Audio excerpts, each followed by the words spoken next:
Yes, hello, Daddy Binsoy TV here. Ayun, syempre nagustuhan nila yung mga sagot ko kasi nga alam naman nilang nasasagot ko ng tama. May babasahin naman tayong comment dito. Sabi ni Sir Rupo Dalmasio Ogalino.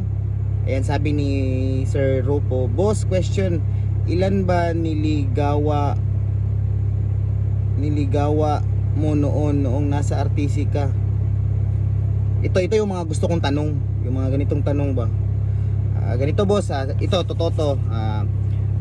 Yung training center kasi namin di siya ganun kalaki. So sobrang liit lang ng training center namin. Kung nagja-jogging kami, nagkikita lang din kami kasi nga sobrang dami namin tapos sobrang liit ng training center.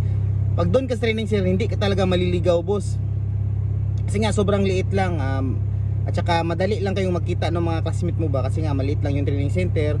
At saka yun, mag-i-enjoy ka dun. At saka yun, yung tanong mo kung naliligaw ba, di ka maliligaw dun boss. Sobrang liit lang talaga ng training center ng RTC 12 at saka sobrang memorable. Sana nasagot ko yung tanong mo. Salamat.